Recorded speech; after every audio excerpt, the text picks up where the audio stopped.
श्री घटिकाचल हनुमान स्तोत्रम्। शङ्खचक्रधरं देवं घटिकाचलवासिनं योगारूढं ह्याञ्जनेयं वायुपुत्रं नमाम्यहं। भक्ताभीष्टप्रदातारं चतुर्बाहुविराजितं दिवाकरद्युतिनिभं वन्देऽहं पवनात्मजं। कौपीनमेखलासूत्रं स्वर्णकुण्डलमण्डितं लङ्घिताब्धिरामदूतं नमामि सततं हरिं। दैत्यानां नाशनार्थाय महाकायधरं विभुं गदाधरकरो यस्तं वन्देऽहं मारुतात्मजं। नृसिंहाभिमुखो भूत्वा पर्वताग्रे च संस्थितं वाञ्छन्तं ब्रह्मपदवीं नमामि कपिनायकं। बालादित्यवपुष्कं च सागरोत्तारकारकं समीरवेगं देवेशं वन्देऽहमितविक्रमं। पद्मरागारुणमणि शोभितं कामरूपिणं पारिजाततरुस्थं च वन्देऽहं वनचारिणं। रामदूतं नमस्तुभ्यं पादपद्मार्चनं सदा देहि मे वाञ्छितफलं पुत्रपौत्रप्रवर्धनम्। इदं स्तोत्रं पठे नित्यं प्रातःकाले द्विजोत्तम तस्याभीष्टं ददात्याशु रामभक्तो महाबल।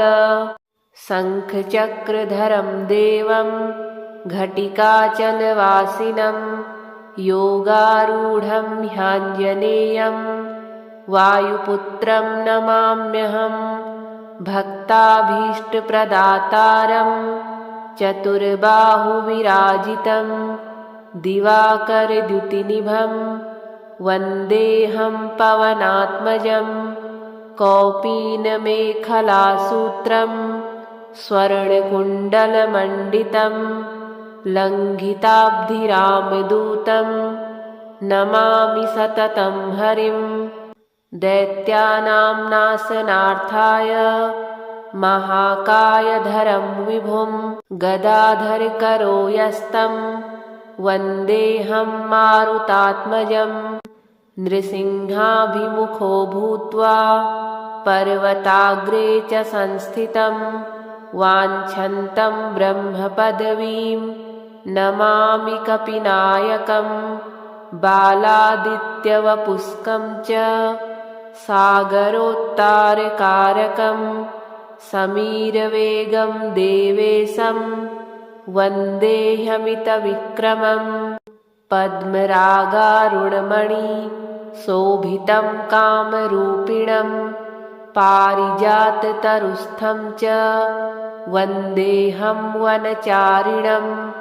रामदूतं नमस्तुभ्यं पादपद्मार्चनं सदा देहि मे वाञ्छितफलं पुत्रपौत्रप्रवर्धनम्। इदं स्तोत्रं पठे नित्यं प्रातःकाले द्विजोत्तम तस्याभीष्टं ददात्याशु रामभक्तो महाबल। शङ्खचक्रधरं देवं घटिकाचलवासिनं योगारूढं ह्याञ्जनेयं वायुपुत्रं नमाम्यहं। भक्ताभीष्टप्रदातारं चतुर्बाहुविराजितं दिवाकरद्युतिनिभं वन्देऽहं पवनात्मजं। कौपीनमेखलासूत्रं स्वर्णकुण्डलमण्डितं लङ्घिताब्धिरामदूतं नमामि सततं हरिं। दैत्यानां नाशनार्थाय महाकायधरं विभुं गदाधरकरो यस्तं वन्देऽहं मारुतात्मजं नृसिंहाभिमुखो भूत्वा पर्वताग्रे च संस्थितं वाञ्छन्तं ब्रह्मपदवीं नमामि कपिनायकं बालादित्यवपुष्कं च सागरोत्तारकारकं समीरवेगं देवेशं वन्देऽहमितविक्रमं पद्मरागारुणमणि शोभितं कामरूपिणं पारिजाततरुस्थं च वन्देऽहं वनचारिणं रामदूतं नमस्तुभ्यं पादपद्मार्चनं सदा देहि मे वाञ्छितफलं पुत्रपौत्रप्रवर्धनम् इदं स्तोत्रं पठे नित्यं प्रातःकाले द्विजोत्तम तस्याभीष्टं ददात्यासु रामभक्तो महाबल शङ्खचक्रधरं देवं घटिकाचलवासिनं योगारूढं ह्याञ्जनेयं वायुपुत्रं नमाम्यहं भक्ताभीष्टप्रदातारं चतुर्बाहुविराजितं दिवाकरद्युतिनिभं वन्देऽहं पवनात्मजं कौपीनमेखलासूत्रं स्वर्णकुण्डलमण्डितं लङ्घिताब्धिरामदूतं नमामि सततं हरिं दैत्यानां नाशनार्थाय महाकायधरं विभुं गदाधरकरो यस्तं वन्देऽहं मारुतात्मजं नृसिंहाभिमुखो भूत्वा पर्वताग्रे च संस्थितं वाञ्छन्तं ब्रह्मपदवीं नमामि कपिनायकं बालादित्यवपुष्कं च सागरोत्तारकारकं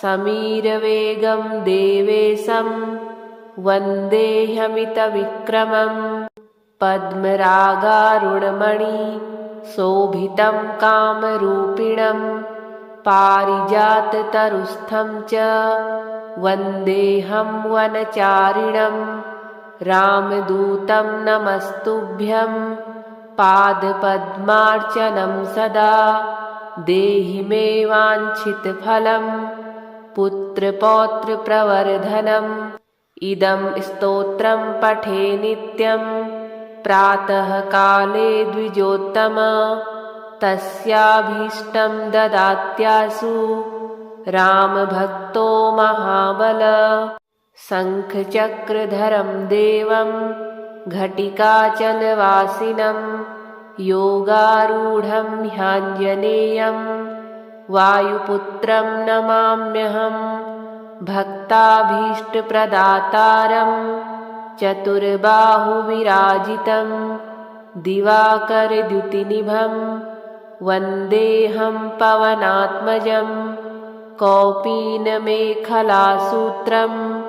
स्वर्णकुण्डलमण्डितं लङ्घिताब्धिरामदूतं नमामि सततं हरिं दैत्यानां नाशनार्थाय महाकायधरं विभुं गदाधरकरो यस्तं वन्देऽहं मारुतात्मजं नृसिंहाभिमुखो भूत्वा पर्वताग्रे च संस्थितं वाञ्छन्तं ब्रह्मपदवीं नमामि कपिनायकं बालादित्यवपुष्कं च सागरोत्तारकारकं समीरवेगं देवेशं वन्देऽहमितविक्रमं पद्मरागारुणमणि शोभितं कामरूपिणं पारिजाततरुस्थं च वन्देऽहं वनचारिणं रामदूतं नमस्तुभ्यं पादपद्मार्चनं सदा देहि मे वाञ्छितफलं पुत्रपौत्रप्रवर्धनम् इदं स्तोत्रं पठे नित्यं प्रातःकाले द्विजोत्तम तस्याभीष्टं ददात्यासु रामभक्तो महाबल शङ्खचक्रधरं देवं घटिकाचलवासिनं योगारूढं ह्याञ्जनेयं वायुपुत्रं नमाम्यहं भक्ताभीष्टप्रदातारं चतुर्बाहुविराजितं दिवाकरद्युतिनिभं वन्देऽहं पवनात्मजं कौपीनमेखलासूत्रं स्वर्णकुण्डलमण्डितं लङ्घिताब्धिरामदूतं नमामि सततं हरिं दैत्यानां नाशनार्थाय महाकायधरं विभुं गदाधरकरो यस्तं वन्देऽहं मारुतात्मजं नृसिंहाभिमुखो भूत्वा पर्वताग्रे च संस्थितं वाञ्छन्तं ब्रह्मपदवीं नमामि कपिनायकं बालादित्यवपुष्कं च सागरोत्तारकारकं समीरवेगं देवेशं वन्देऽहमितविक्रमं पद्मरागारुणमणि शोभितं कामरूपिणं पारिजाततरुस्थं च वन्देऽहं वनचारिणं रामदूतं नमस्तुभ्यं पादपद्मार्चनं सदा देहि मे वाञ्छितफलं पुत्रपौत्रप्रवर्धनम् इदं स्तोत्रं पठे नित्यं प्रातःकाले द्विजोत्तम तस्याभीष्टं ददात्यासु रामभक्तो महाबल शङ्खचक्रधरं देवं घटिकाचलवासिनं योगारूढं ह्याञ्जनेयं वायुपुत्रं नमाम्यहं भक्ताभीष्टप्रदातारं चतुर्बाहुविराजितं दिवाकरद्युतिनिभं वन्देऽहं पवनात्मजं कौपीनमेखलासूत्रं स्वर्णकुण्डलमण्डितं लङ्घिताब्धिरामदूतं नमामि सततं हरिं दैत्यानां नाशनार्थाय महाकायधरं विभुं गदाधरकरो यस्तं वन्देऽहं मारुतात्मजं नृसिंहाभिमुखो भूत्वा पर्वताग्रे च संस्थितं वाञ्छन्तं ब्रह्मपदवीं नमामि कपिनायकं बालादित्यवपुष्कं च सागरोत्तारकारकं समीरवेगं देवेशं वन्देऽहमितविक्रमं पद्मरागारुणमणि शोभितं कामरूपिणं पारिजाततरुस्थं च वन्देऽहं वनचारिणं रामदूतं नमस्तुभ्यं पादपद्मार्चनं सदा देहि मे वाञ्छितफलं पुत्रपौत्रप्रवर्धनम् इदं स्तोत्रं पठे नित्यं प्रातःकाले द्विजोत्तम तस्याभीष्टं ददात्यासु रामभक्तो महाबल शङ्खचक्रधरं देवं घटिकाचलवासिनं योगारूढं ह्याञ्जनेयं वायुपुत्रं नमाम्यहं भक्ताभीष्टप्रदातारं चतुर्बाहुविराजितं दिवाकरद्युतिनिभं वन्देऽहं पवनात्मजं कौपीनमेखलासूत्रं स्वर्णकुण्डलमण्डितं लङ्घिताब्धिरामदूतं नमामि सततं हरिं। दैत्यानां नाशनार्थाय महाकायधरं विभुं गदाधरकरो यस्तं वन्देऽहं मारुतात्मजं।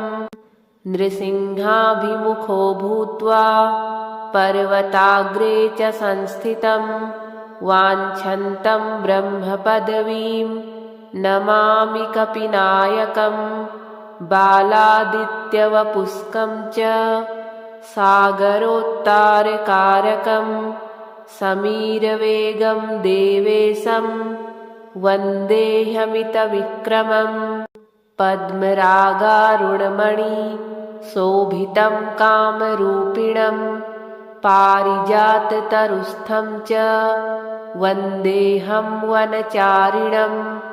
रामदूतं नमस्तुभ्यं पादपद्मार्चनं सदा देहि मे वाञ्छितफलं पुत्रपौत्रप्रवर्धनम्।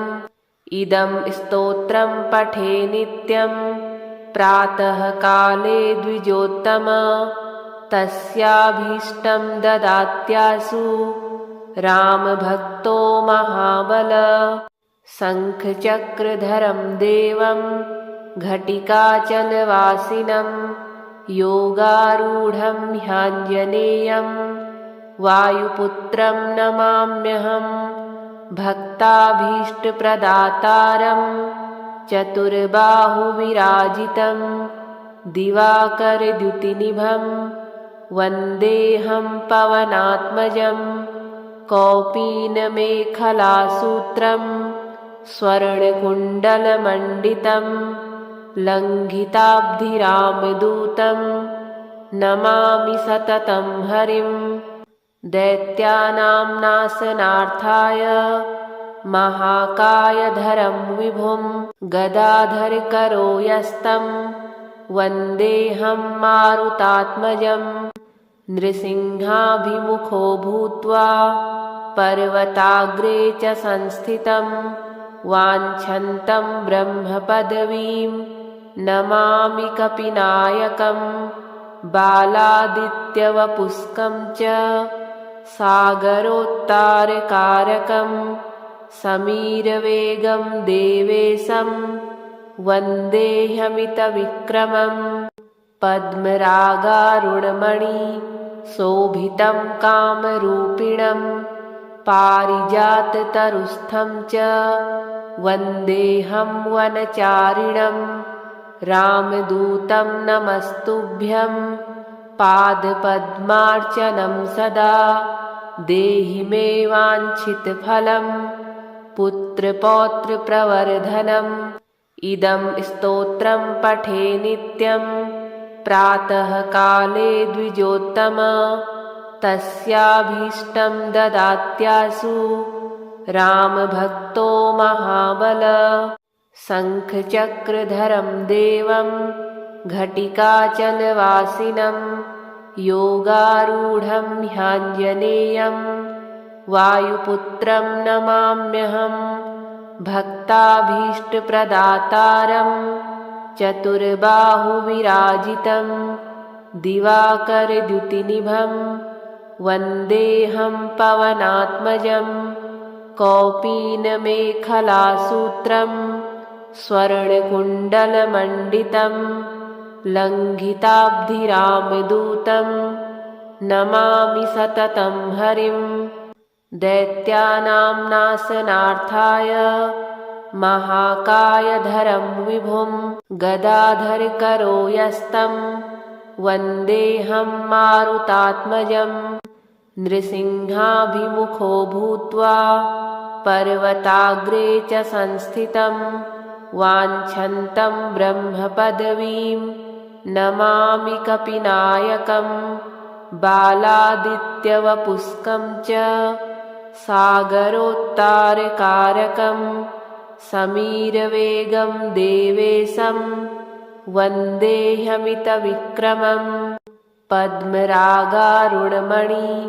शोभितं कामरूपिणं पारिजाततरुस्थं च वन्देऽहं वनचारिणं रामदूतं नमस्तुभ्यं पादपद्मार्चनं सदा देहि मे वाञ्छितफलं पुत्रपौत्रप्रवर्धनम् इदं स्तोत्रं पठे नित्यं प्रातःकाले द्विजोत्तम तस्याभीष्टं ददात्यासु रामभक्तो महाबल शङ्खचक्रधरं देवं घटिकाचलवासिनं योगारूढं ह्याञ्जनेयं वायुपुत्रं नमाम्यहं भक्ताभीष्टप्रदातारं चतुर्बाहुविराजितं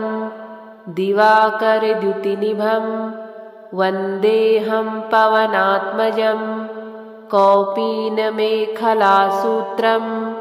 स्वर्णकुण्डलमण्डितं लङ्घिताब्धिरामदूतं नमामि सततं हरिं दैत्यानां नाशनार्थाय महाकायधरं विभुं गदाधरकरो यस्तं वन्देऽहं मारुतात्मजं नृसिंहाभिमुखो भूत्वा पर्वताग्रे च संस्थितं वाञ्छन्तं ब्रह्मपदवीं नमामि कपिनायकं बालादित्यवपुष्कं च सागरोत्तारकारकं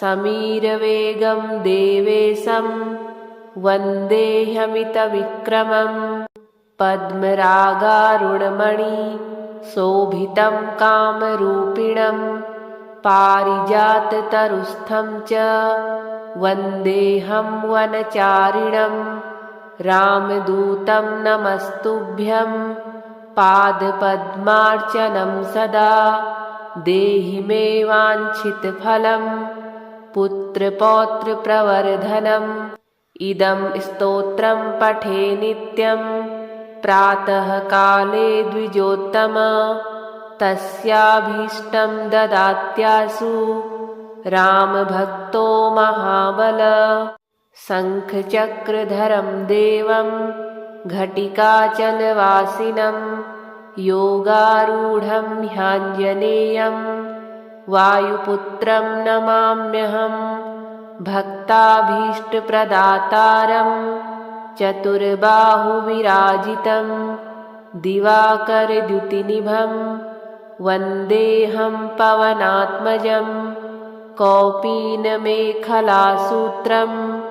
स्वर्णकुण्डलमण्डितं लङ्घिताब्धिरामदूतं नमामि सततं हरिं दैत्यानां नाशनार्थाय महाकायधरं विभुं गदाधरकरो यस्तं वन्देऽहं मारुतात्मजं नृसिंहाभिमुखो भूत्वा पर्वताग्रे च संस्थितं वाञ्छन्तं ब्रह्मपदवीं नमामि कपिनायकं बालादित्यवपुष्कं च सागरोत्तारकारकं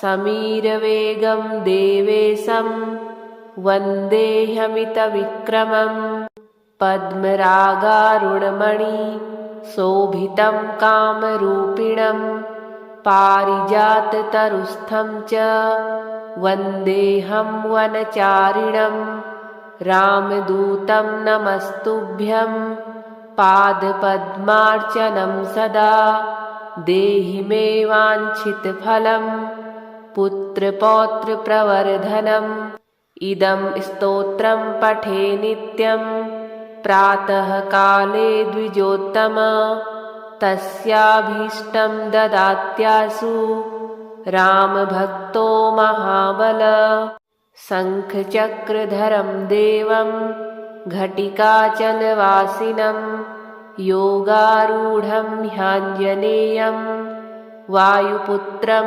नमाम्यहं भक्ताभीष्टप्रदातारं चतुर्बाहुविराजितं दिवाकरद्युतिनिभं वन्देऽहं पवनात्मजं कौपीनमेखलासूत्रं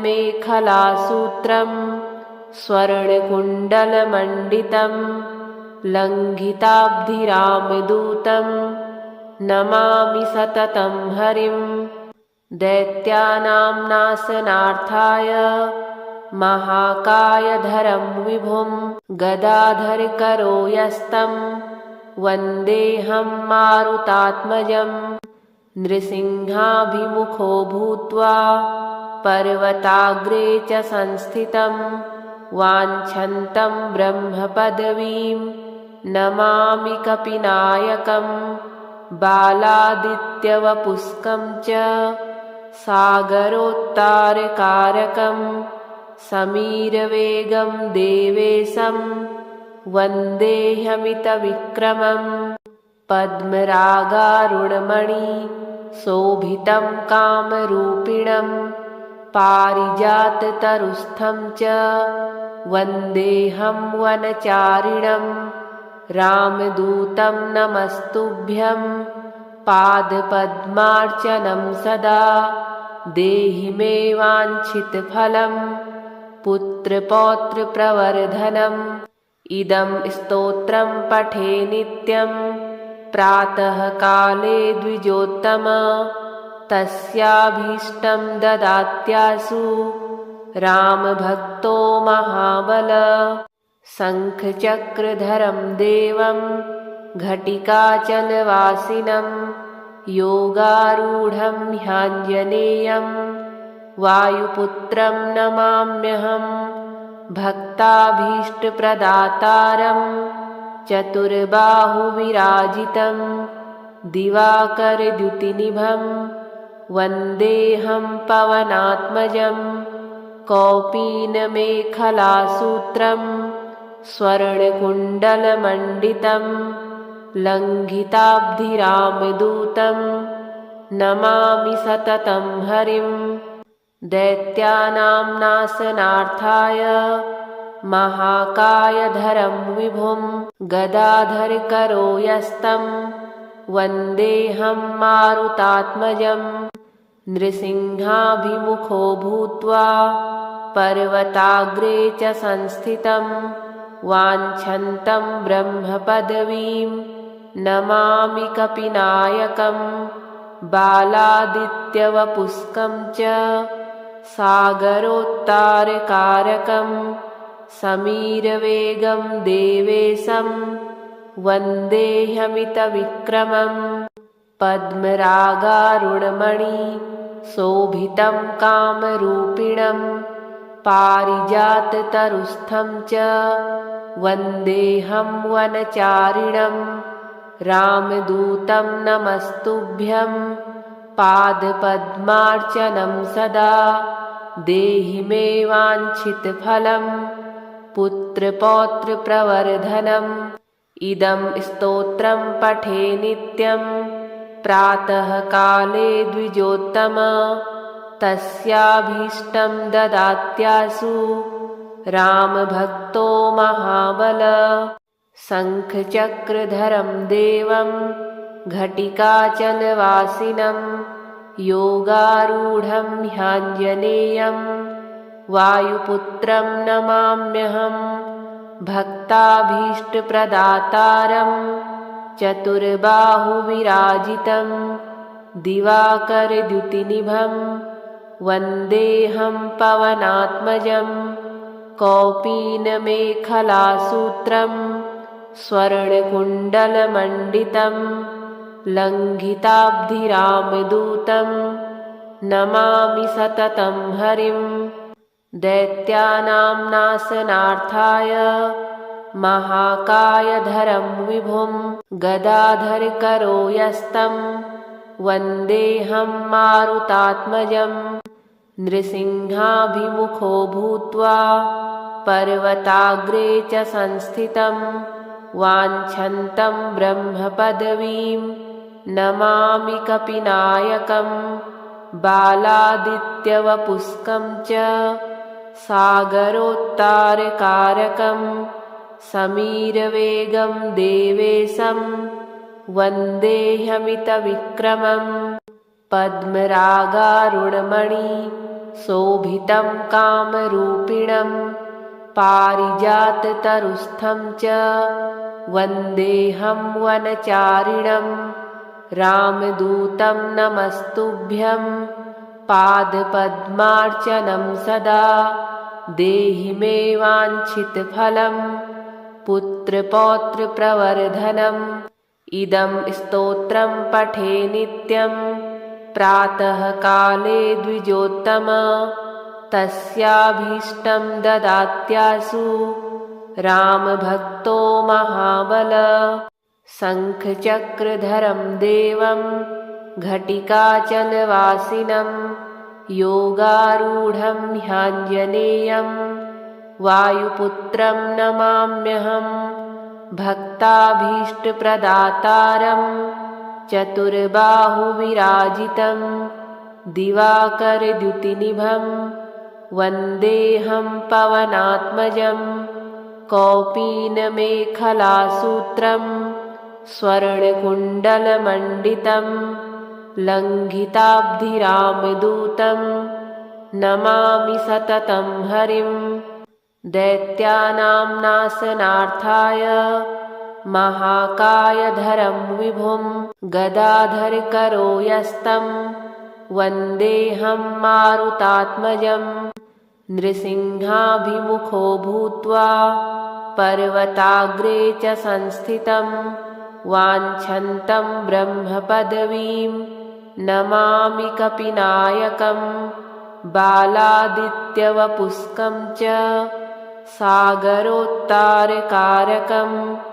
समीरवेगं देवेशं वन्देऽहमितविक्रमं पद्मरागारुणमणि शोभितं कामरूपिणं पारिजाततरुस्थं च वन्देऽहं वनचारिणं रामदूतं नमस्तुभ्यं पादपद्मार्चनं सदा देहि मे वाञ्छितफलं पुत्रपौत्रप्रवर्धनम् इदं स्तोत्रं पठे नित्यं प्रातःकाले द्विजोत्तम तस्याभीष्टं ददात्यासु रामभक्तो महाबल शङ्खचक्रधरं देवं घटिकाचलवासिनं योगारूढं ह्याञ्जनेयं वायुपुत्रं नमाम्यहं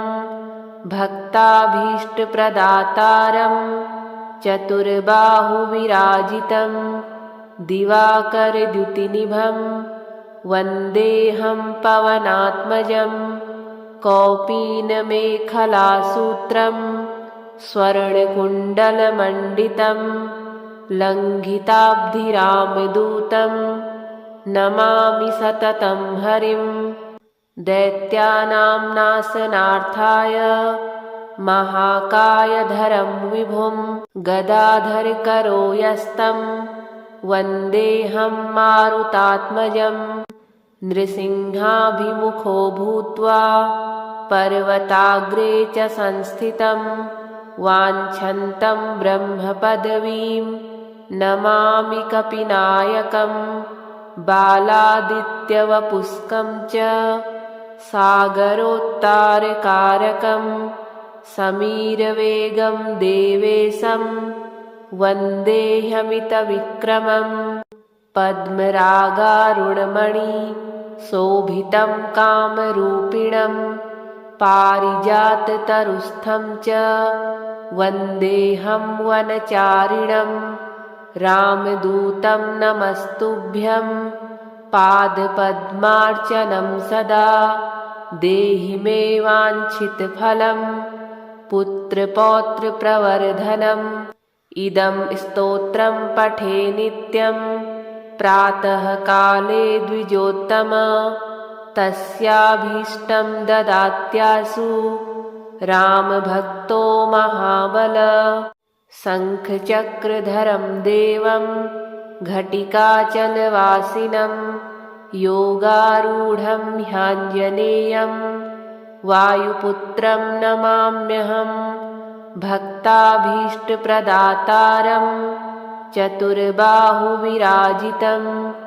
दिवाकरद्युतिनिभं वन्देऽहं पवनात्मजं कौपीनमेखलासूत्रं स्वर्णकुण्डलमण्डितं लङ्घिताब्धिरामदूतं नमामि सततं हरिं दैत्यानां नाशनार्थाय महाकायधरं विभुं गदाधरकरो यस्तं वन्देऽहं मारुतात्मजं नृसिंहाभिमुखो भूत्वा पर्वताग्रे च संस्थितं वाञ्छन्तं ब्रह्मपदवीं नमामि कपिनायकं बालादित्यवपुष्कं च सागरोत्तारकारकं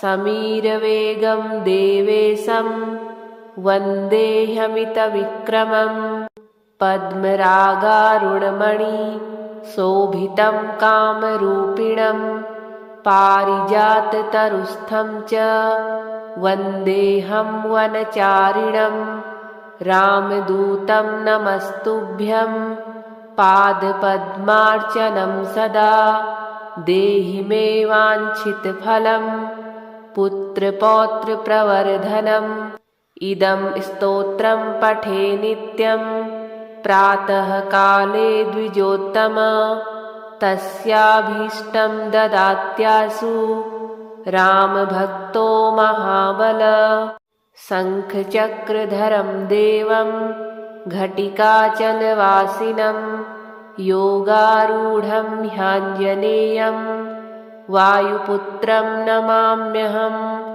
भक्ताभीष्टप्रदातारं चतुर्बाहुविराजितं दिवाकरद्युतिनिभं वन्देऽहं पवनात्मजं कौपीनमेखलासूत्रं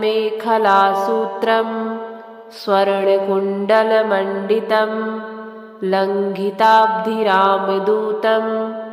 नमामि सततं हरिं दैत्यानां नाशनार्थाय महाकायधरं विभुं गदाधरकरो यस्तं वन्देऽहं मारुतात्मजं नृसिंहाभिमुखो भूत्वा पर्वताग्रे च संस्थितं वाञ्छन्तं ब्रह्मपदवीं नमामि कपिनायकं बालादित्यवपुष्कं च सागरोत्तारकारकं समीरवेगं देवेशं वन्देऽहमितविक्रमं पद्मरागारुणमणि शोभितं कामरूपिणं पारिजाततरुस्थं च वन्देऽहं वनचारिणं रामदूतं नमस्तुभ्यं पादपद्मार्चनं सदा देहि मे वाञ्छितफलं पुत्रपौत्रप्रवर्धनम् इदं स्तोत्रं पठे नित्यं प्रातःकाले द्विजोत्तम तस्याभीष्टं ददात्यासु रामभक्तो महाबल शङ्खचक्रधरं देवं घटिकाचलवासिनं योगारूढं ह्याञ्जनेयं वायुपुत्रं नमाम्यहं भक्ताभीष्टप्रदातारं चतुर्बाहुविराजितं दिवाकरद्युतिनिभं वन्देऽहं पवनात्मजं कौपीनमेखलासूत्रं स्वर्णकुण्डलमण्डितं लङ्घिताब्धिरामदूतं नमामि सततं हरिं दैत्यानां नाशनार्थाय महाकायधरं विभुं गदाधरकरो यस्तं वन्देऽहं मारुतात्मजं नृसिंहाभिमुखो भूत्वा पर्वताग्रे च संस्थितं वाञ्छन्तं ब्रह्मपदवीं नमामि कपिनायकं बालादित्यवपुष्कं च सागरोत्तारकारकं समीरवेगं देवेशं वन्देऽहमितविक्रमं पद्मरागारुणमणि शोभितं कामरूपिणं पारिजाततरुस्थं च वन्देऽहं वनचारिणं रामदूतं नमस्तुभ्यं पादपद्मार्चनं सदा देहि मे वाञ्छितफलं पुत्रपौत्रप्रवर्धनम् इदं स्तोत्रं पठे नित्यं प्रातःकाले द्विजोत्तम तस्याभीष्टं ददात्यासु रामभक्तो महाबल शङ्खचक्रधरं देवं घटिकाचलवासिनं योगारूढं ह्याञ्जनेयं वायुपुत्रं नमाम्यहं भक्ताभीष्टप्रदातारं चतुर्बाहुविराजितं दिवाकरद्युतिनिभं वन्देऽहं पवनात्मजं कौपीनमेखलासूत्रं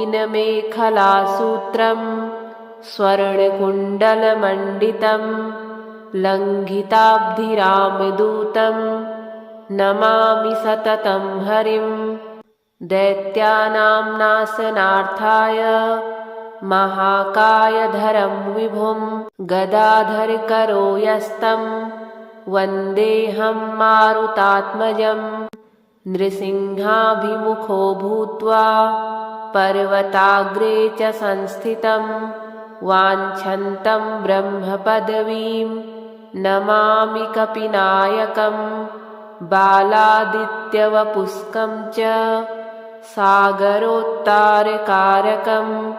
समीरवेगं देवेशं वन्देऽहमितविक्रमं पद्मरागारुणमणि शोभितं कामरूपिणं पारिजाततरुस्थं च वन्देऽहं वनचारिणं रामदूतं नमस्तुभ्यं पादपद्मार्चनं सदा देहि मे वाञ्छितफलं पुत्रपौत्रप्रवर्धनम् इदं स्तोत्रं पठे नित्यं प्रातःकाले द्विजोत्तम तस्याभीष्टं ददात्यासु रामभक्तो महाबल